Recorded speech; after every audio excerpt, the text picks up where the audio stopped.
The fog didn't just cover the forest, it claimed it. I remember stepping off the gravel road just as the sun was dying, the mist rolling down the Appalachian ridges in thick, ghostly sheets. The world felt swallowed, every familiar contour erased. I should have turned back. I should have left. But the pull of the trail, the thrill of solitude, something primal in me, drove me forward. I had parked my truck on the side of a narrow curve, engine still warm. The mountains stretched before me in muted gray and green. Even in daylight, the fog muted every sound and softened the outlines of trees into wraith-like forms. I gripped my pack tighter, checked the rifle slung across my shoulder, and inhaled the damp, earthy air. The first indication that I wasn't alone came quietly. At first I thought it was just the wind, a low rustle that shifted in irregular rhythm, not like leaves being blown, but like something massive brushing against undergrowth. I froze mid-step, heart thudding. My breath puffed white in front of me, and for a long moment I couldn't decide whether to call out or run. Then came the second sound, a low, wet exhale from somewhere ahead. Not the sound of a deer or bear, too deliberate, too controlled. It vibrated through the fog, deep in my chest. I swung the rifle up instinctively, eyes scanning the indistinct forms around me. Nothing. Just trees, and the mist curling between them like smoke. I remember thinking, I'm imagining it. That thought lasted less than 2 seconds, because the sound came again, closer this time, followed by a snap of a branch to my left. Something large had moved, hidden by the fog, yet I could feel its weight, its presence in the air. My skin crawled. The rational part of my mind catalogued possibilities: deer, bear, even another hunter. But the instinctive part, the part that remembered every folklore tale I'd scoffed at, screamed Dogman. I told myself it was ridiculous. There were no such creatures. Not in the Appalachians, not in 2026. And yet, every hair on my body stood on end. I slowed my pace, careful not to break the silence too abruptly. Every step seemed magnified in the fog, echoing softly, only to be absorbed instantly by the thick air. The forest was alive in a way I hadn't felt before, each sound sharper, each shadow darker. My mind churned through every decision I'd made that morning. Why had I come alone? Why had I ventured so deep without checking in with anyone? Every rational choice I'd ignored became a chain of regret, tightening around my chest. The next sign was unmistakable. Footprints, not human, not bare, too upright, too long, the impressions of huge toes and a heel, pressed deep into the soft earth. The mud had partially swallowed them, making them look like something half-formed, monstrous. I froze again, knuckles whitening on my rifle. The prints led along the trail, moving in parallel to where I had walked, as if tracking me silently, observing. I considered turning back, but the fog had already erased the familiar markers. Every direction looked the same. I realized then that retreat might not be possible.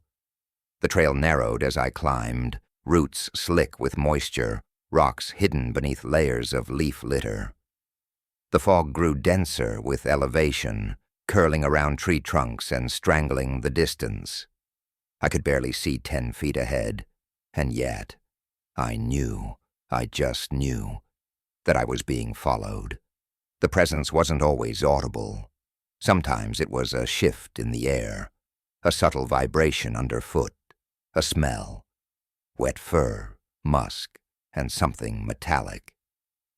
I gagged quietly, trying to keep my fear contained. By the time I reached a small clearing, the first shadows of night were settling.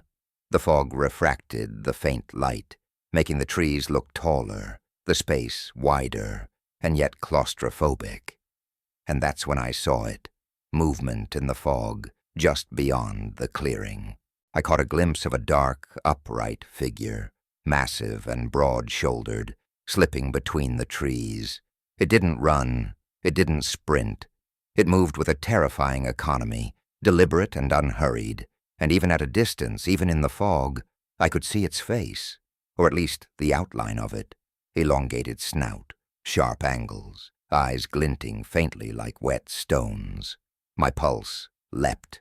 My first reaction was to raise the rifle, but my hands were shaking so violently I could barely aim.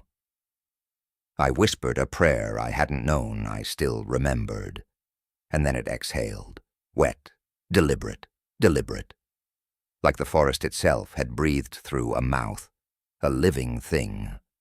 I backed away slowly, careful not to turn my back. Every instinct screamed to run, but running felt foolish. I didn't know where it would lead. I didn't know if I could outrun it. And most of all, I couldn't shake the awareness that movement alone might be what it wanted. I spent an eternity, probably no more than 20 minutes, staring through the fog, trying to track the figure's position without drawing its attention. Every time I thought I saw it clearly, it melted into the mist. Every step I took, I felt the ground shift slightly behind me, the presence adjusting in perfect tandem. Then came the first sound that truly broke me.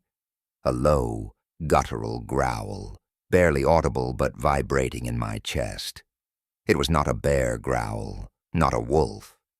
I recognized instinctively that it was deliberate, a warning, maybe, or an assessment. I swallowed hard, forcing my knees not to give out. The figure stepped closer, not running, not stalking in the way a predator pounces. It moved like it was drawing lines in the fog, asserting boundaries. I realized then that I was inside its territory. I had trespassed unknowingly, and every subsequent step was being watched, measured, weighed. I tried to whisper, "I'm not a threat." My voice was small, swallowed immediately by the mist. No response came, only the subtle crackle of leaves as it shifted slightly. And then I noticed something that froze me entirely. Another set of footprints appeared, leading from my left flank and merging with the ones I had been following. Slightly smaller, but unmistakably upright. Whatever I was facing wasn't alone. It never had been. My mind reeled. I'd been underestimating them. I thought I was being cautious, careful, prepared. But preparation meant nothing against intelligence that could read me like a book. I crouched behind a moss-covered boulder, rifle raised, chest heaving. Every breath I drew seemed to echo through the fog, audible to the things watching me. Time slowed, or maybe it stopped. I could hear my own heartbeat, each pulse a drum signaling my presence. Then suddenly, silence. Not the absence of sound, but a deliberate hush, as if the forest itself had drawn a curtain. I dared to glance up.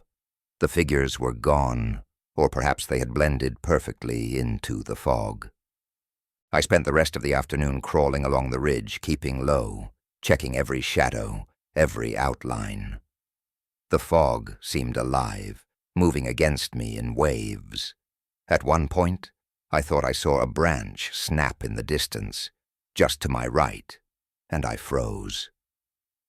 It was gone when I looked directly, leaving only the sound of my own rapid breathing in reply.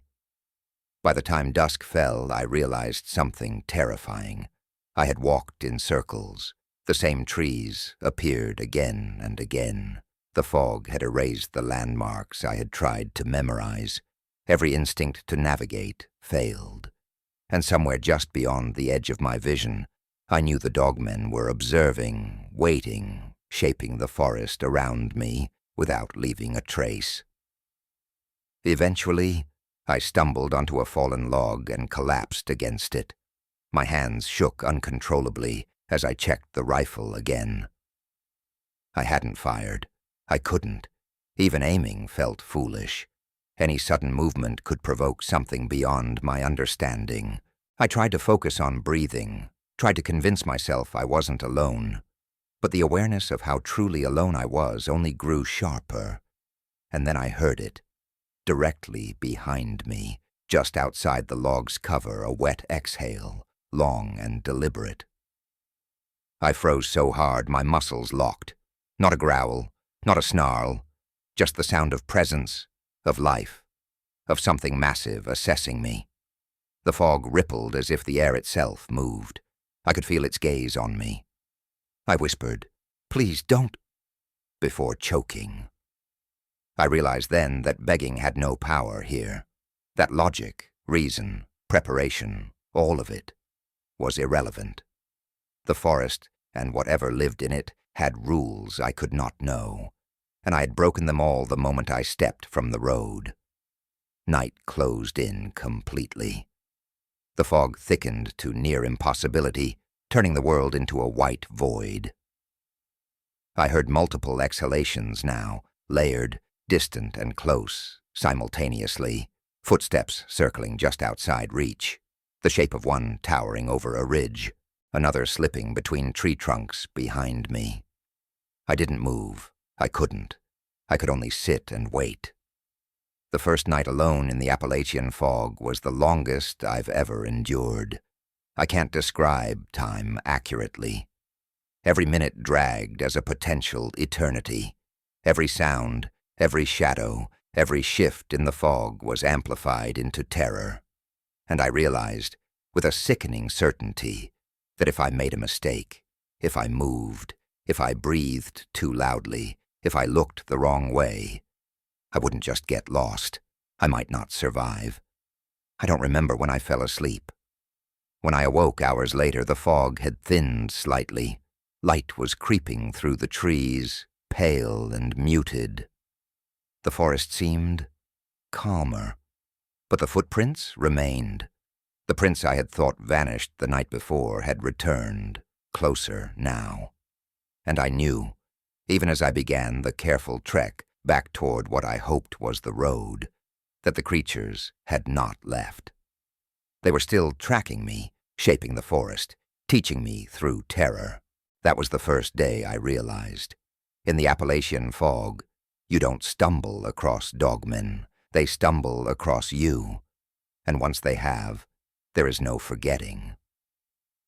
I woke to the sound of something moving just beyond the fog, not close enough to see, but close enough that I could feel it through the ground. It wasn't walking the way a person does. There was no rhythm to it, no alternating steps. It moved in bursts, stopping and starting, circling wide, like it was testing angles. I stayed perfectly still, my back pressed against the fallen log, the rifle across my lap, my fingers numb from gripping it too hard for too long. The forest was gray and damp and quiet, in that way only early morning can be, when even birds seem hesitant to announce themselves. For a few seconds I let myself believe the night had passed without incident, that whatever I'd encountered had moved on, that the fog had exaggerated everything and I'd let fear fill in the blanks. Then I smelled it again. Wet fur, old blood, something like rust and rot carried faintly on the cold air. My stomach tightened. That smell hadn't been there before.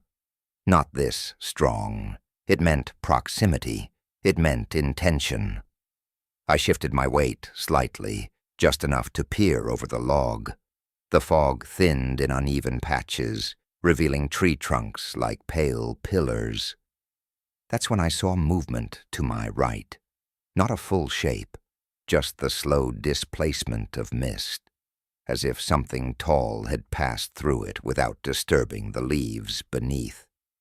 The way it moved told me everything I needed to know. It wasn't searching. It knew exactly where I was.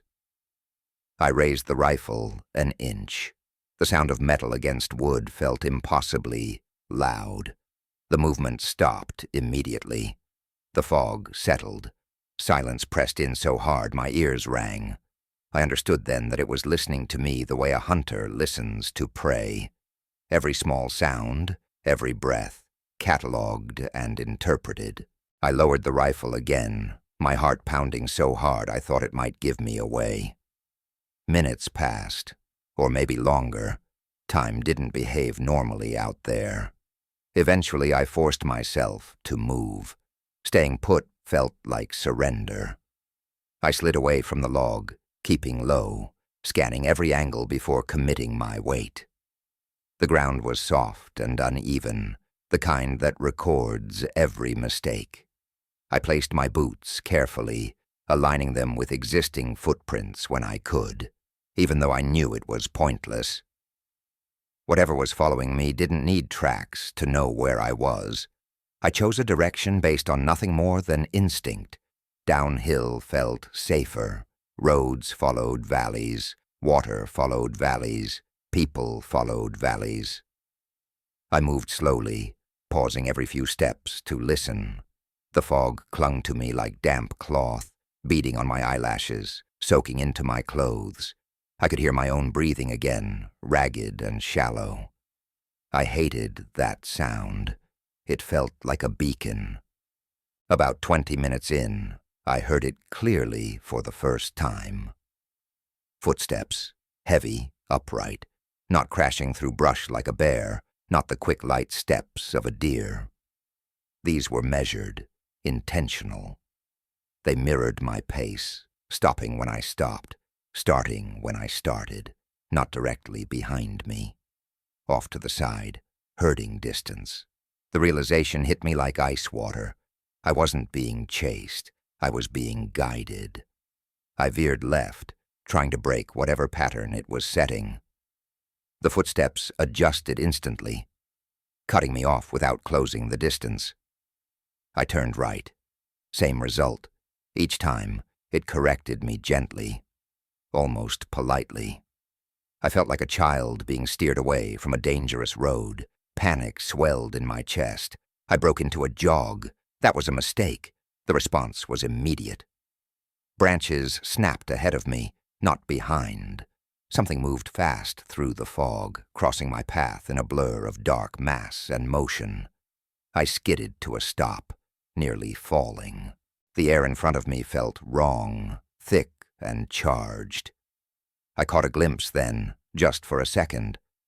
A long limb bending the wrong way, a shoulder too high to belong to anything human, eyes reflecting faintly, not glowing, just catching what little light there was. A sound escaped me before I could stop it. Not a scream, more like a broken gasp. The thing answered with a low sound, deep and resonant, felt more than heard.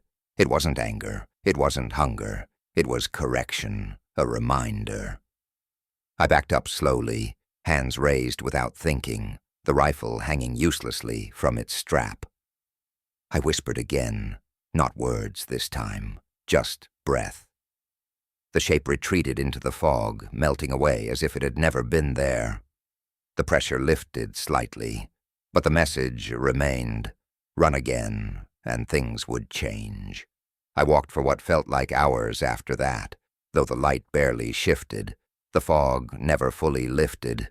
It just thinned enough to let me see 10, maybe 15 feet ahead.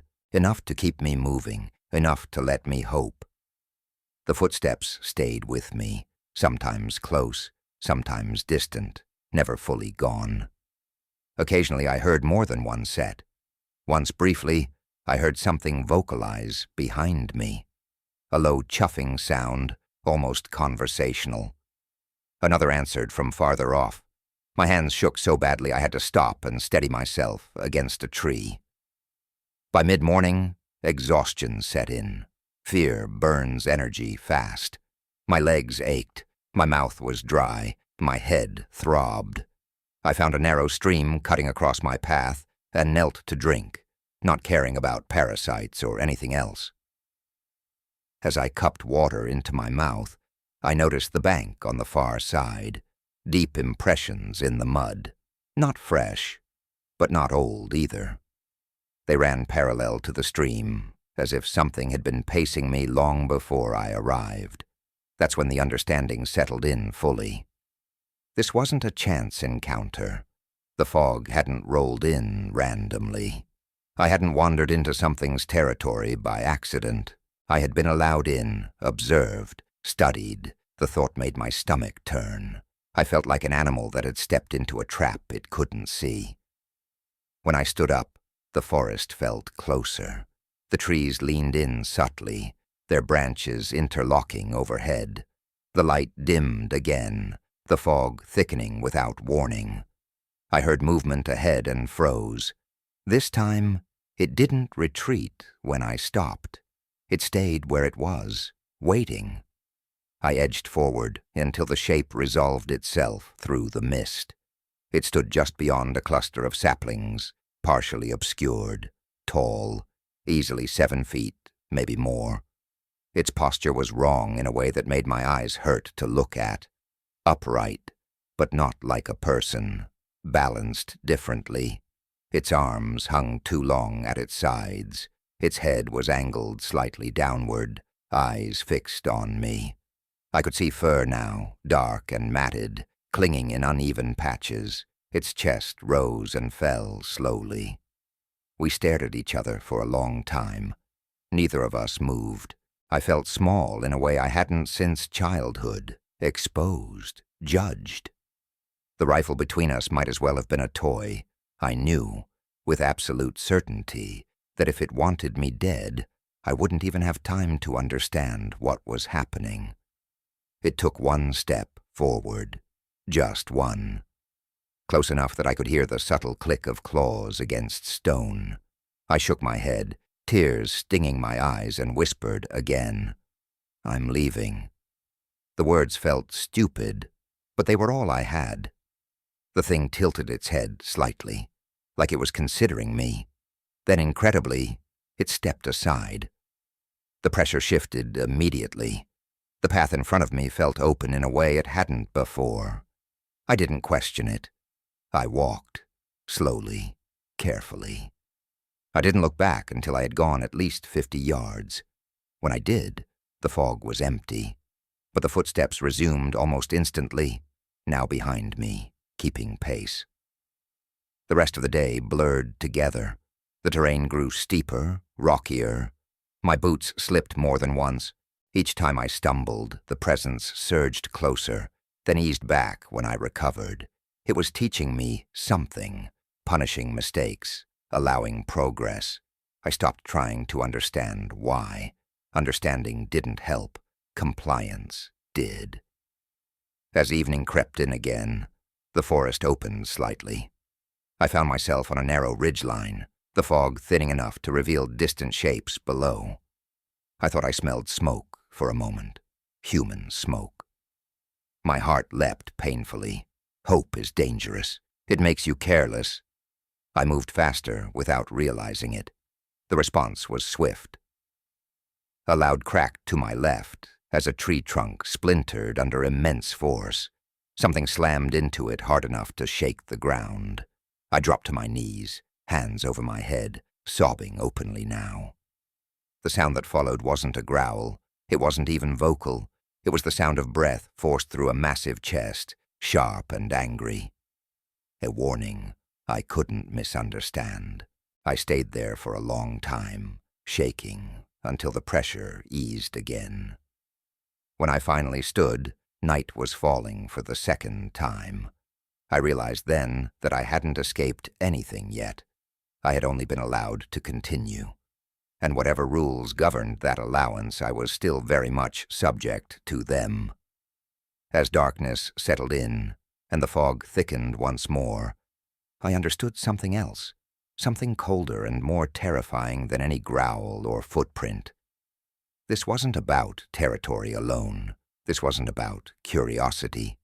I was being tested, and I had no idea what would happen if I failed.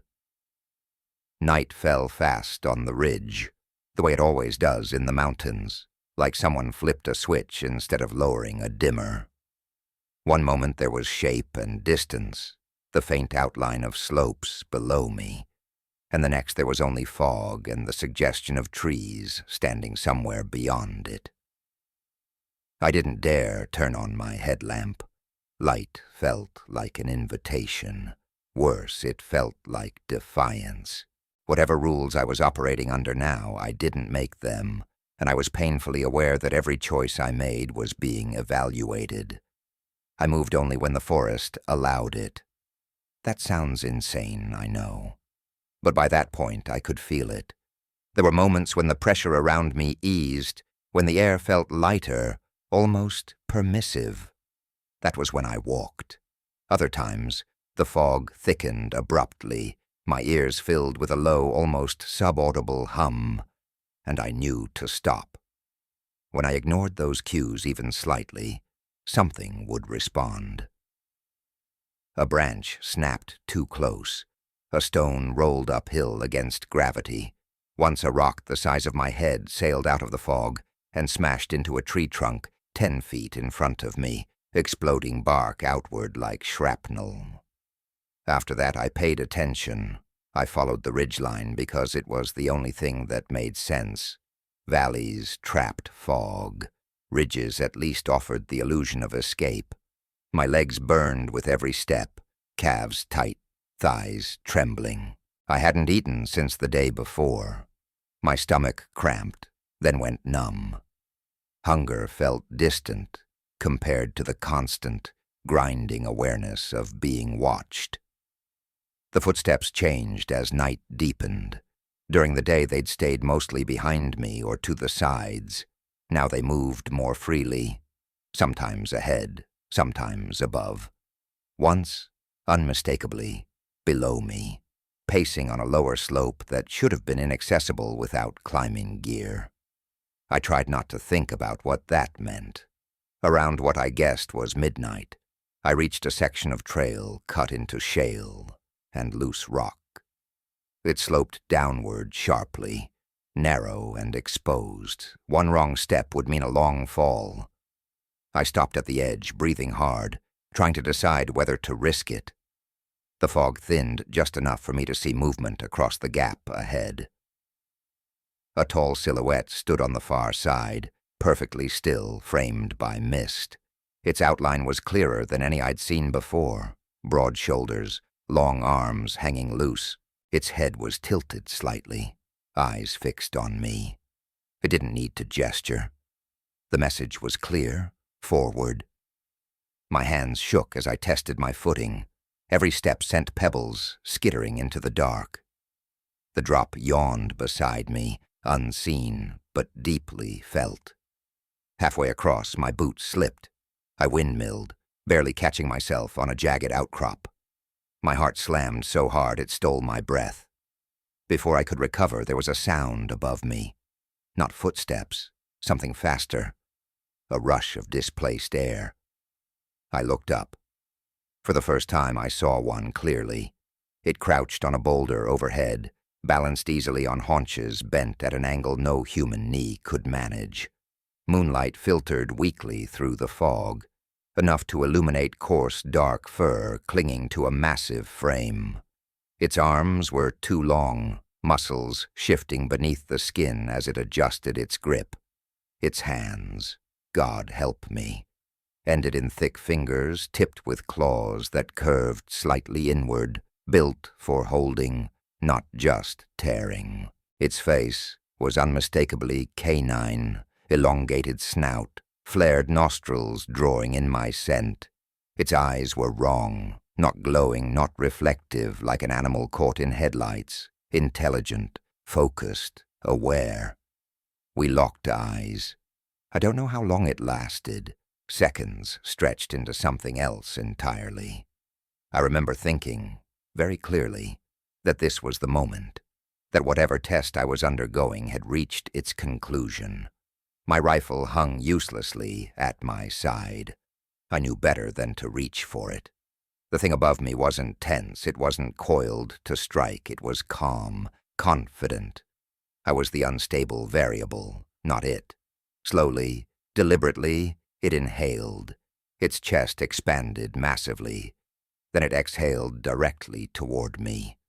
The smell hit like a physical force, wet fur, old blood, decay layered over something sharp and animal.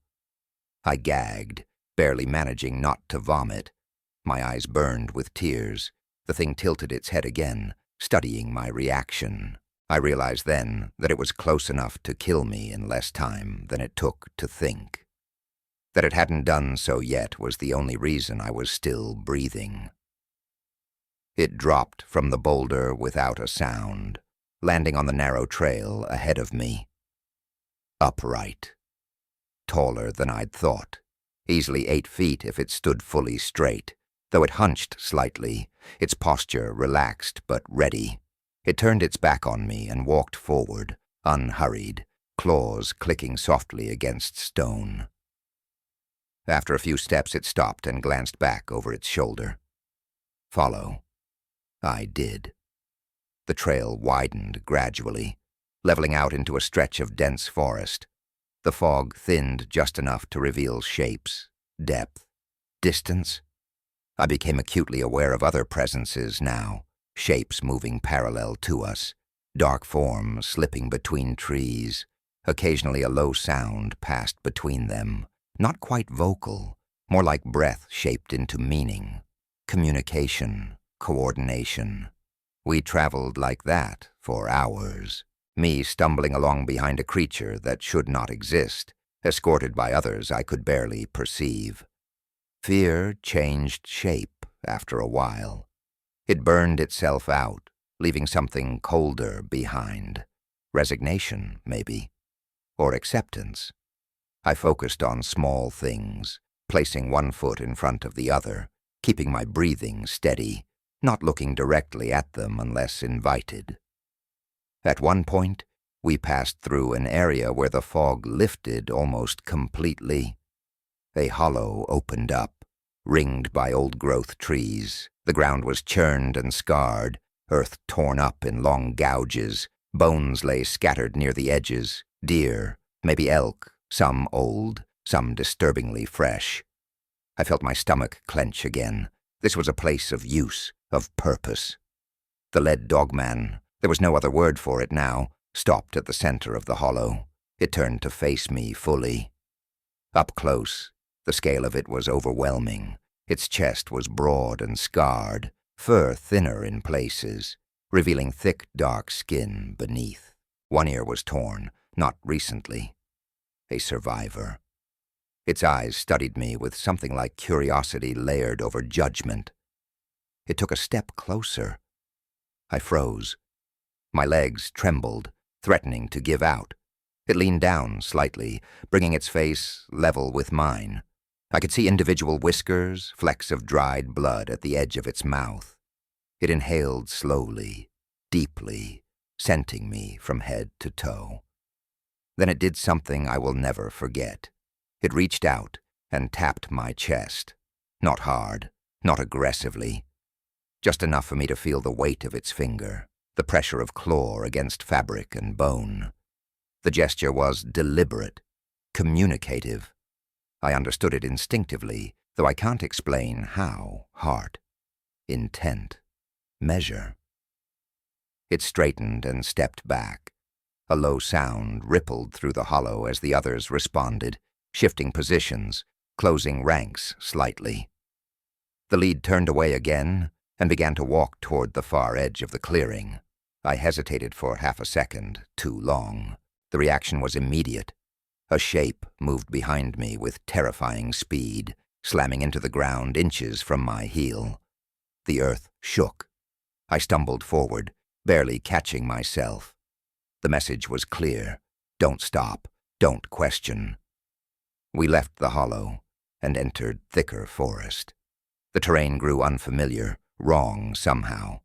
The trees were older here, twisted, their roots snaking above ground like veins. The fog returned in heavy waves. I lost track of time. Entirely. My body moved on autopilot, following, obeying, surviving. Sometime later, how much later I couldn't say, we reached a boundary. I didn't see a sign or a marker, but I felt it. The pressure that had surrounded me for so long shifted subtly, like a door cracking open. The lead dogman stopped once more and turned to face me. It stared for a long time. Then it took a step back, another. Then it vanished into the fog. The others followed one by one, slipping away silently until the forest felt empty again. Truly empty, the kind of empty that rings in your ears. I stood there for a long time, shaking, afraid to move in case it was another test. Eventually, when nothing happened, I sank to my knees and sobbed until I had nothing left. My body ached. My mind felt scraped raw. But I was alive. I didn't understand why. I still don't. When I finally stood and began walking again, alone this time, I knew one thing with absolute certainty. Whatever I had just survived wasn't an escape. It was a warning. And somewhere in the Appalachian fog, something intelligent, ancient, and patient had decided, at least for now, that I could go. That knowledge weighed heavier than any fear I'd felt before. I didn't realize how badly my hands were shaking until I tried to drink again and spilled half the water down my chin. The forest had gone quiet in a way that felt wrong, like the silence after something large has passed through a room and taken all the air with it. No footsteps, no breath, no pressure, just fog, trees, and me. I stood there longer than I needed to, afraid that the moment I acknowledged I was alone, something would correct me. Eventually, exhaustion won. I walked. Every step felt stolen, like time I hadn't earned. The terrain sloped downward again, gentler this time, and I followed it because my body wanted gravity to do some of the work. The fog thinned slightly, enough to show me moss-covered stones and the occasional fallen log. I avoided looking for tracks. I already knew what I'd find. Seeing them again would only undo whatever fragile permission I'd been granted. After maybe an hour, maybe more, I found a narrow service road cutting through the trees. 2 ruts, grass growing high between them. Human-made. The sight hit me harder than fear ever had. I dropped to my knees again, this time laughing and crying at once, fingers digging into gravel like it might vanish if I didn't hold on to it. I followed the road downhill until my legs gave out again, then forced myself back up. Stopping felt dangerous, still did. The road eventually led to a wider dirt track, then to pavement. When I saw the faded yellow line, I nearly screamed. I didn't care where I was anymore. I didn't care how far from my truck I'd wandered. Civilization, even the barest suggestion of it, felt unreal, like a mirage. I half expected the fog to roll back in and erase it all. It didn't. I walked until dawn broke fully, until the sky went from gray to pale blue and birds began to sing again, tentative at first, then bolder. The sound made me flinch. Every noise did. When I finally reached my truck, parked exactly where I'd left it, I sat on the tailgate for a long time before unlocking it, half convinced that getting inside would trigger something. That the rules hadn't ended yet. Nothing happened. The drive down the mountain felt wrong. The road twisted and turned, familiar landmarks appearing exactly where they should. But my sense of distance was completely broken. Miles slipped by without meaning. I kept checking the rearview mirror, expecting to see movement in the fog trailing behind me, a tall shape pacing the road effortlessly. The mirror stayed empty. I didn't stop until I reached a gas station just off the highway. Bright lights, people, the smell of coffee and oil. I stumbled inside, dirty, shaking, eyes bloodshot, and the cashier asked me if I was okay. The words hit me like a wall. I tried to answer and couldn't. I just nodded over and over until he looked uncomfortable and handed me a cup of water. I didn't tell anyone what happened. Not then, not for a long time. How could I? There was no version of the story that didn't sound like a breakdown. Fog, footsteps, creatures that escorted me through the woods and decided, for reasons I didn't understand, not to kill me. I barely believed it myself. I went home, showered until the water ran cold, scrubbed my skin raw trying to get the smell out. It lingered anyway, for days. Sleep didn't come easily after that. When it did, it was shallow and fractured. I dreamed of fog pressing against windows, of breath on the other side of walls, of being guided down endless paths that never quite led anywhere. I woke up gasping more times than I could count. Sometimes I woke up standing, barefoot, in the middle of my living room, heart racing, convinced for a split second that I'd never left the forest at all.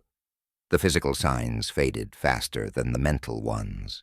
Bruises healed, scratches scabbed over and disappeared. But the awareness stayed. I noticed things I hadn't before. The way fog gathers in low places, how it moves with intention when there's no wind. The way forests go quiet, not gradually, but all at once, like a switch thrown.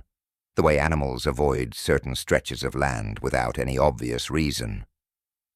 I stopped hiking, stopped camping, sold most of my gear. Friends noticed, asked questions. I made excuses, work stress, bad experience, lost the taste for it, all true, in their own way. None of them pushed hard enough to force the rest out of me. I was grateful for that. Months passed, then a year. I thought about it less, but never not at all. The memory sat in the back of my mind like a bruise you forget about until you lean the wrong way. Every now and then, something would bring it rushing back, a smell, a sound, a stretch of road cutting through fog at dawn. Each time, my chest tightened and my hands trembled, and I'd have to pull over or step outside and breathe until it passed. The first time I went back to the mountains was an accident. I was driving through Appalachia for work, a route I'd taken dozens of times before, when fog rolled in thick and fast. One minute the road was clear, the next it was swallowed. My pulse spiked instantly. My hands clenched the steering wheel so hard my fingers hurt. I slowed to a crawl, heart pounding, every sense on high alert. Then I felt it. That pressure, subtle but unmistakable. The same wrongness in the air, the same sense of being observed from just beyond perception.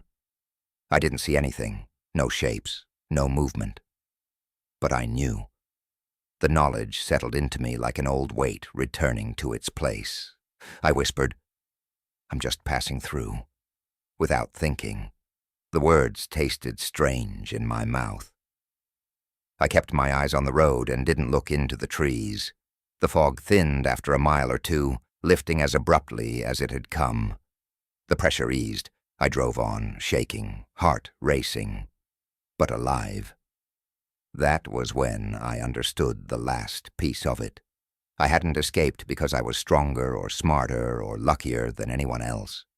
I'd been released, marked, not in a way that left scars or signs anyone else could see, but in a way that mattered to them. I'd been measured and found acceptable or unworthy of further effort. I don't know which is worse. I still don't go into the deep woods. I don't linger when fog rolls in. I don't ignore that instinctive tightening in my chest when the forest goes quiet all at once. Some people call that fear. I call it memory. I call it respect. Because somewhere in the Appalachian mountains, beyond roads and trails and maps, there are things that walk upright in the fog and decide who gets to leave. Things that don't need to chase you, because they already know where you are. Things that watch, test, and wait. And if you ever feel like the forest is guiding you instead of the other way around, do yourself a favor. Stop. Listen. And don't assume that finding your way out means you were never truly lost. Section 5 began months after I convinced myself the worst was over. That's the dangerous part, the quiet stretch where you start believing survival equals safety. I went back to routines, work, groceries, conversations that skimmed the surface of things. I learned how to laugh again without it sounding forced. On the outside, I looked fine. On the inside, something had shifted permanently, like a bone that healed wrong and ached when the weather changed. The first crack appeared in the form of an email. It came from a local Appalachian hiking forum I'd once been active in, back when the woods were still something I trusted. Someone had tagged me in a thread titled, "Strange Fog Encounter, Missing Time." I almost didn't click it. My chest tightened the second I saw the word fog. I told myself it was coincidence. Appalachia has fog. People get spooked. That doesn't mean anything. I clicked it anyway. The post was from a guy named Aaron. He described hiking a section of trail not far from where I'd been. Same elevation, same season. He talked about fog rolling in too fast, about feeling watched, about hearing footsteps that didn't match his own. He mentioned tracks that looked like a person's but wrong. The comments underneath were a mix of jokes, skepticism, and a few uneasy confirmations from others who'd felt similar things, but never stayed long enough to investigate. Then I read the line that made my hands start shaking. He wrote that at one point, he felt like the forest was steering him. Like every time he tried to turn back, something blocked him, and every time he moved forward, the pressure eased. I stared at the screen for a long time. My apartment felt suddenly too quiet, too still. I scrolled further down, heart pounding, looking for some sign that he'd gotten out clean, that it had been just fear and fog and imagination. The last update was posted 3 weeks earlier. Aaron hadn't been heard from since. I closed my laptop and sat there, breathing hard, trying to convince myself not to jump to conclusions. People go missing in the mountains for all kinds of reasons. Exposure, injury, getting turned around. That didn't mean what happened to me was happening to everyone. That didn't mean there was a pattern. But I knew better. Once you've been inside something like that, you recognize the shape of it anywhere. The cadence, the rules, the way it unfolds slowly, patiently, like it has all the time in the world. I started digging. I told myself it was for closure, for peace of mind. That was a lie. The truth was darker. Some part of me needed to know why I lived, and others didn't. What I had done differently, what I'd been judged on. I found 3 more cases over the next few weeks. Not official reports, forum posts, obscure blog entries, comments buried deep in threads that most people scrolled past. All of them shared details that made my skin crawl. Sudden fog, upright shapes just out of sight, footsteps that herded instead of chased, a feeling of being evaluated. 2 of those people were listed as missing.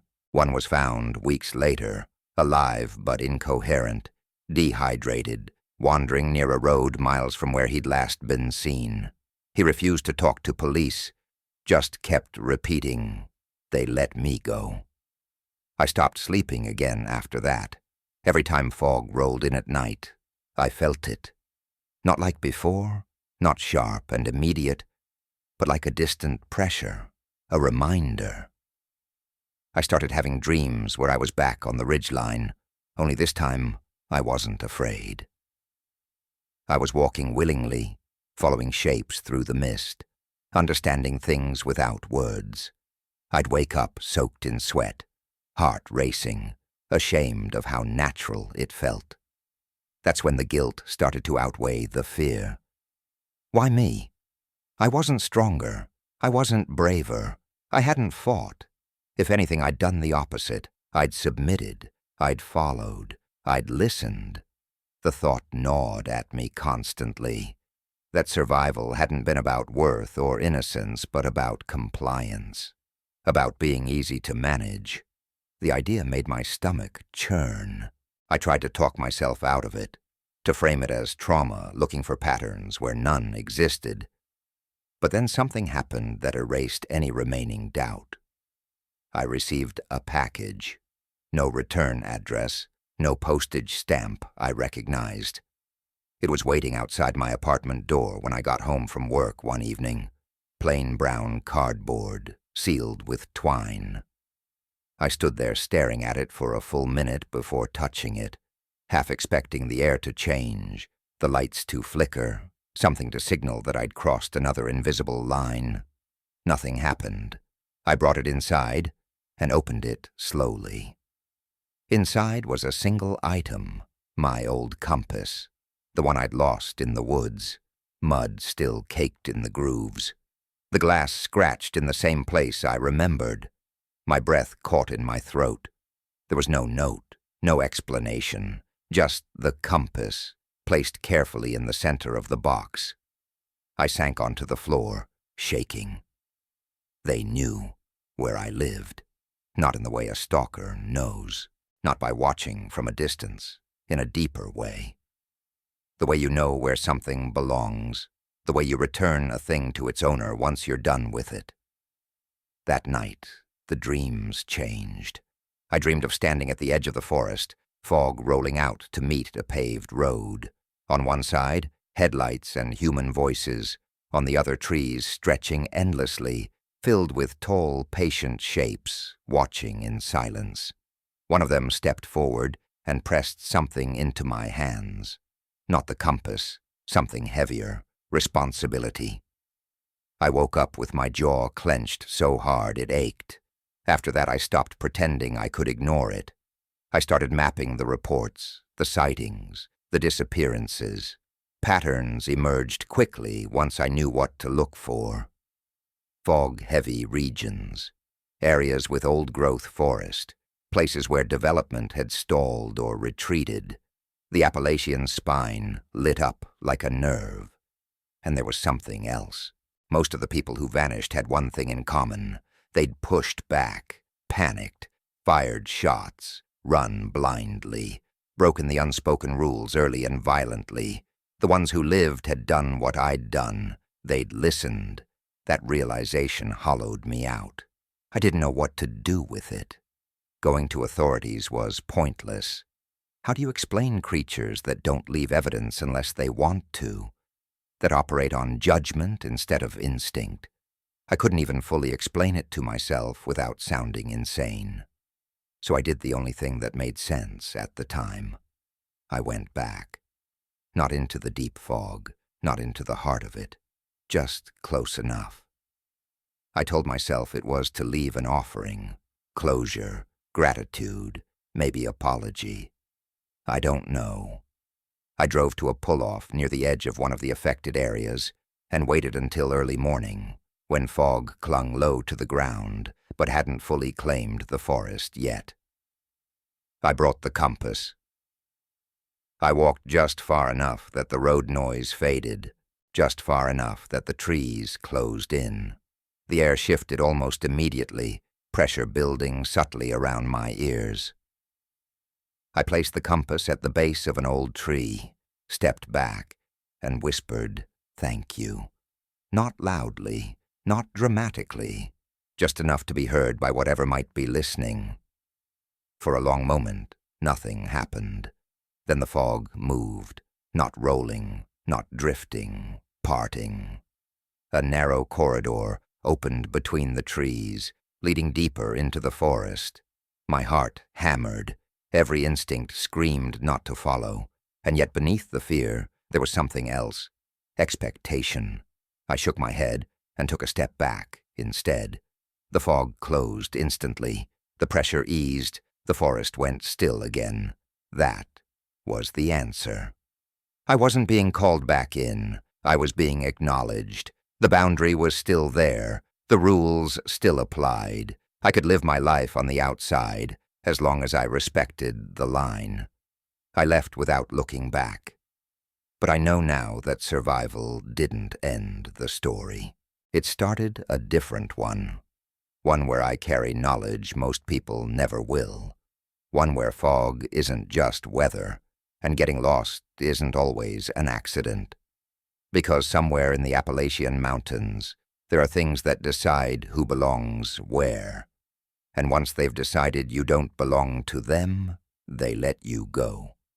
The question that still keeps me up at night is what happens to the ones they decide do. Up until then, I'd believed the boundary was physical, a place you could point to on a map. Cross it and things happened. Stay away and you were safe. That belief let me function. It let me sleep most nights. It let me pretend the forest and I had come to an agreement that would hold as long as I didn't violate it. I was wrong. It began with sounds, not voices, not growls, just the faint suggestion of movement where there shouldn't have been any. I'd be walking home from work in the early morning fog, city fog, exhaust and moisture and streetlights, and I'd hear a footstep that didn't belong to anyone else on the sidewalk. I'd stop. It would stop. I'd move again, so would it. Always just one. Always off to the side, never close enough to see. The first few times, I told myself it was stress, residual paranoia, trauma looking for familiar shapes. But the feeling that accompanied it wasn't panic. It was recognition, the same low pressure behind the eyes, the same tightening in the chest, the same sense of being measured, not threatened. I started keeping track. Foggy days felt heavier. My dreams intensified on nights when the weather rolled in thick and fast. I'd wake up knowing, without any logical reason, that somewhere, far away, something had shifted, not moved, shifted, like weight redistributed across a surface too large to perceive all at once. The email updates from the forums didn't stop either. More disappearances, more half-stories, more people describing that same moment where running made things worse and stopping made things better. One woman wrote that she'd survived by sitting down in the middle of a trail and refusing to move until the fog lifted. She said she'd felt surrounded, but not attacked. When she finally stood up and walked calmly back the way she'd come, the pressure vanished. Reading that made my throat close. I knew what that meant. They weren't just guarding territory. They were enforcing behavior. The realization reframed everything. The herding, the tests, the way they corrected instead of pursued. This wasn't random predation or even curiosity. It was regulation, management. The forest wasn't wild to them. It was ordered. And humans were variables that needed to be assessed, sorted, and dealt with accordingly. That thought should have terrified me. Instead, it made something else click into place. The night I accepted that, I dreamed of the Hollow again. Not as an intruder this time, but as an observer. I stood at the edge while tall shapes moved through the fog, guiding smaller figures, people, along invisible paths. Some resisted, some fought. Those paths ended abruptly. Others learned quickly. Those paths curved outward, back toward roads and lights and safety. I woke up with my heart racing, not from fear, but from something dangerously close to understanding. That was when I realized the most unsettling part of all of this. They weren't monsters, at least not in the way we use the word. They were caretakers of something older than us, operating on rules we never evolved to recognize, and I had been allowed to see just enough of that system to know it existed. I started noticing changes in myself. Crowds felt louder, cities felt brittle. I became acutely aware of how humans push into places without listening, without reading the signals that say, stop. I flinched when people laughed off warnings, mocked the idea of respecting land beyond posted signs. It wasn't superstition that bothered me. It was arrogance. One afternoon, months later, I found myself standing at the edge of another forest entirely, nowhere near Appalachia. Different state, different terrain. The fog wasn't even that thick. and yet my chest tightened the moment I stepped beneath the canopy. I froze instinctively. Nothing happened. No pressure, no footsteps, no presence. I exhaled shakily and laughed at myself. Then I took one more step. That's when I felt it. Not strong, not immediate, but there, like a distant echo of something familiar. I backed up without thinking. The sensation vanished. The message was clear.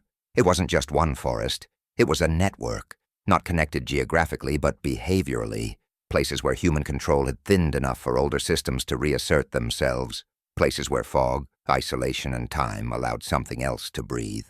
And they were aware of each other. That was the moment fear finally came back, in full force.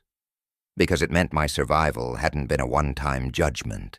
It had been a classification. I wasn't marked as prey. I wasn't marked as threat. I was marked as someone who knew. And knowledge carries responsibility. I tried to walk away from that realization. I really did. I stopped reading the forums. I stopped following missing person cases. I deleted folders, burned notes, told myself that whatever I'd glimpsed wasn't mine to engage with. It didn't work.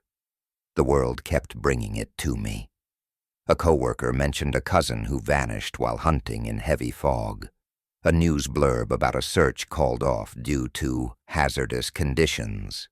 A grainy video clip circulating online for a few hours before being taken down, showing a tall shape standing at the edge of a tree line while people shouted and laughed from behind the camera. I couldn't watch those videos. I knew how they ended. What finally forced my hand happened a year to the day after I'd made it out of the Appalachian fog. I received another message. This one wasn't from a forum. It was from a woman named Claire, who claimed she'd been given my email by someone who said I'd understand. Her message was short, careful, like she was afraid of being overheard even through a screen. She wrote that her brother had gone missing on a foggy trail, that search and rescue had given up, that she'd found my name buried in an old comment where I'd warned someone not to run, not to panic, not to treat the forest like an enemy. She asked me one question. Is there any way to bring someone back once they're taken inside? I stared at the screen for a long time. The honest answer was no. Once you crossed a certain line, once you failed whatever assessment was being made, there was no rescue, no bargaining, no confrontation that didn't end badly. The system wasn't cruel, but it was final. But there was another truth, one I didn't want to acknowledge. Sometimes people weren't taken. Sometimes they stayed. I didn't reply right away. I paced my apartment, heart pounding, mind racing. Helping her meant engaging again. It meant stepping closer to something I'd barely been allowed to leave. But staying silent felt like a betrayal, not just of her, but of whatever fragile agreement had spared me. In the end, I wrote back carefully. I told her not to go looking alone, not to bring weapons, not to shout or demand answers. I told her that if the fog rolled in, she should stop moving, sit down, listen. If she felt guided, she should follow calmly, without expectation. I hated myself for every word, because I knew what it sounded like, and because I didn't know if it would help. I never heard back from her. Weeks passed, then months. I told myself that silence meant nothing, that she'd ignored me, that she'd chosen a safer path, that her brother was gone regardless of anything I'd said. Then one morning, another package appeared at my door. Inside was a photograph. Claire and her brother standing on a roadside, exhausted but alive, fog curling behind them. No note, no explanation, just proof. I sat on the floor for a long time after that, staring at the photo, hands trembling. That was when I understood the final, terrible truth. They weren't just watching us. They were using us, the ones who survived, The ones who listened, the ones who learned the rules. We weren't witnesses. We were intermediaries. And whether I liked it or not, whether I asked for it or not, I had been folded into something far older and far more patient than human fear. Something that doesn't hunt. It waits. By the time I accepted what that made me, I'd already crossed another line. I didn't go back into the woods, not physically. I learned quickly that wasn't required. Whatever role I'd been slotted into didn't depend on proximity. It depended on awareness, on willingness, on the fact that once you understand the rules, you can't unknow them. The messages increased after Claire. Not all of them were dramatic. Most were quiet, careful. People choosing their words like they were afraid of being overheard by the air itself. Fog again and again. Always fog. Always that moment where the world thins and depth perception collapses and sound travels wrong. I never advertised myself, never posted openly. Somehow they still found me. I started recognizing patterns before people even finished their stories, the way they described the silence, the way animals vanished first, the way panic escalated things faster than movement ever could. And underneath it all, the same unspoken question. Why me? I didn't sugarcoat my answers. That felt dangerous. I told them the truth as plainly as I could, that the woods weren't reacting to who they were, but how they behaved. That the dogmen, because by then I was done avoiding the word, weren't drawn to fear so much as disruption, that they corrected imbalance the way a body corrects infection. Some people listened, some didn't. I learned to live with that. What I didn't learn to live with was the nights. The dreams changed again. They stopped being memories and started feeling like briefings. I'd wake up with impressions instead of images, a sense of approval, a sense of warning. Occasionally, a sense of disappointment that sat heavy in my chest all day, without explanation. I never saw their faces clearly in those dreams. Just outlines, mass, height, eyes that didn't glow so much as reflect understanding back at me, warped through something ancient and non-human. One dream repeated more than the others. I'm standing on the edge of a fog bank that stretches for miles. Behind me, faint human sounds, traffic, voices, the brittle noise of modern life. Ahead of me, shapes moving with purpose, organizing something vast and invisible. One of them turns toward me, not aggressively, expectantly. I always wake up before it speaks. The first time I encountered resistance was 6 months later. A man named Robert contacted me after ignoring every piece of advice I gave him. He went back into a restricted area with cameras, thermal equipment, and a firearm. He wanted proof, validation, a moment that would make him feel powerful instead of small. I told him not to go. He laughed it off in his last message. 2 days later, his account went silent. No missing person report. No news coverage. Nothing. It was like he'd been erased with surgical precision. That scared me more than death ever could. Death leaves mess, leaves questions. This was absence. Clean. Intentional. That night, I dreamed of the hollow again. This time, the space felt tighter. The fog pressed in from all sides. I watched a figure struggle against invisible pressure, flailing, shouting. The dogmen didn't rush him. They didn't need to. They waited until his movements exhausted him. Then one stepped forward and placed a massive hand against his chest.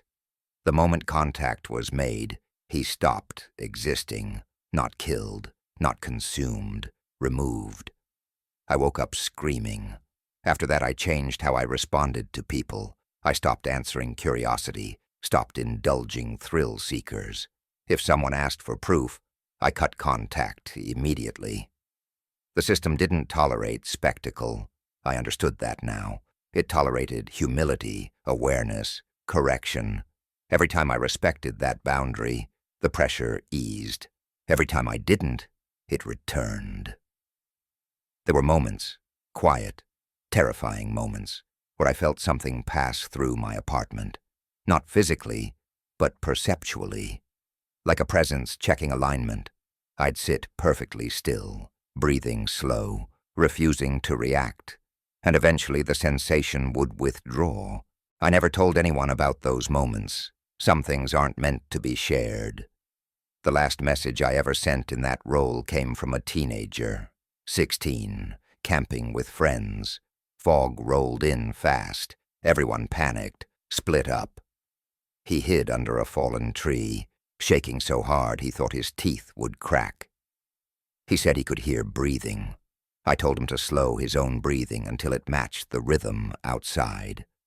To make himself predictable. To stay small. To wait. Hours passed before he responded again.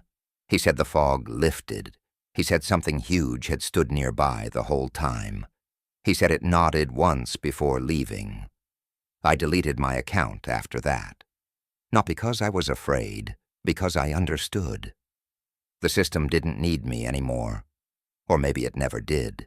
Maybe intermediaries are temporary by design, burned out once they've served their purpose, released back into the world with just enough knowledge to keep the balance from tipping too far. I still feel it sometimes, on foggy mornings. That pressure behind the eyes, that sense of being measured. But it no longer feels like judgment. It feels like acknowledgement. I don't warn people anymore, not directly. I let the stories circulate, let instinct do its work. Humans are good at sensing danger when they stop insisting they're above it. If you take anything from this, let it be simple. The woods don't belong to us. They never did. And when the fog rolls in and the world goes quiet, the worst thing you can do is assume you're alone. I didn't plan to tell this part. I told myself the account was complete once I stopped being useful, once the messages ended and the pressure faded into something like background noise. Closure is a comforting lie. It implies edges, endpoints, something you can put down and walk away from. This doesn't work that way. What finally pushed me to speak again wasn't fear. It wasn't curiosity. It wasn't even guilt. It was recognition, sharp and undeniable, that what I survived wasn't an exception. It was a precedent.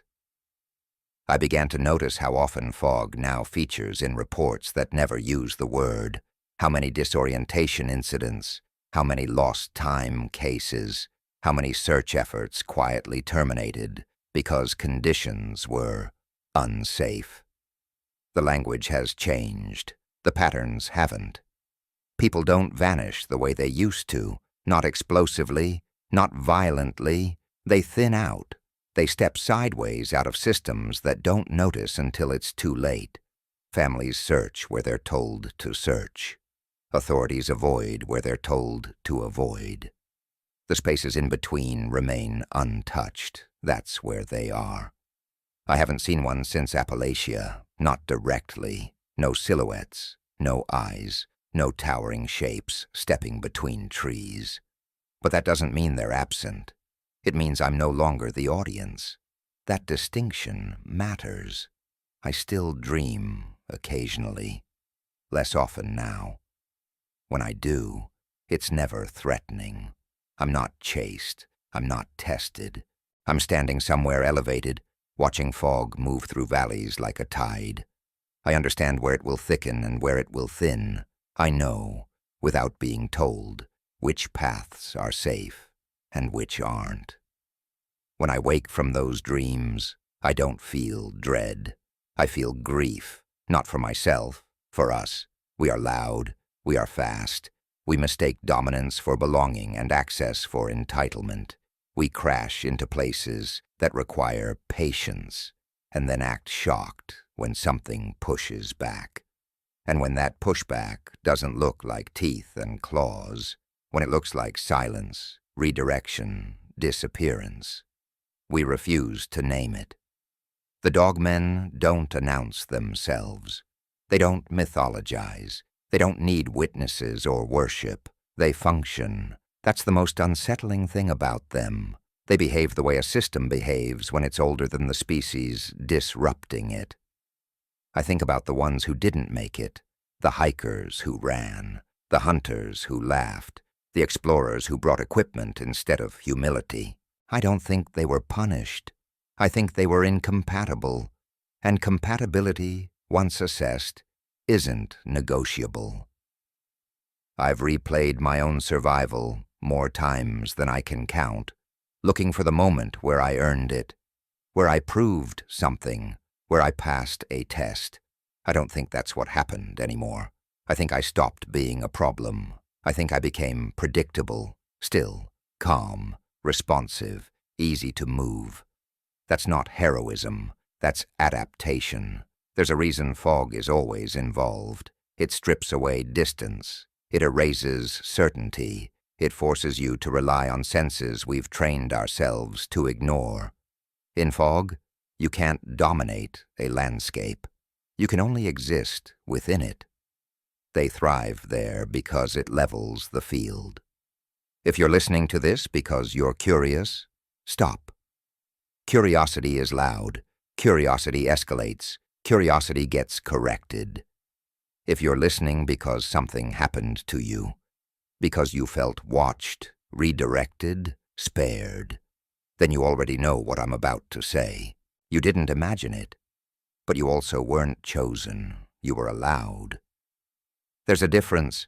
I don't share this as a warning anymore. Warnings imply control. This is closer to an acknowledgement of reality, the kind that doesn't bend just because we don't like how it sounds. The Appalachian fog didn't try to kill me. It tried to teach me where I didn't belong. And the dogman lurking inside it wasn't a monster waiting to strike. It was a boundary given form, a presence enforcing rules older than roads, older than maps, older than the idea that everything unoccupied is ours by default. I barely escaped, not because I was faster, because I listened. And if you ever find yourself in a place where the fog rolls in too quickly, where the forest goes quiet in a way that feels intentional, where the air itself seems to be paying attention, remember this: don't run, don't challenge, don't assume you're alone. Stand still, breathe slow, let the system assess you. Sometimes that's enough, sometimes it isn't. And that's the part no one likes to admit. The woods don't hate us, they just don't need us. And when something doesn't need you, it has no reason to keep you, unless you learn how to exist without being a disruption. That's all I know. That's all I was meant to bring back.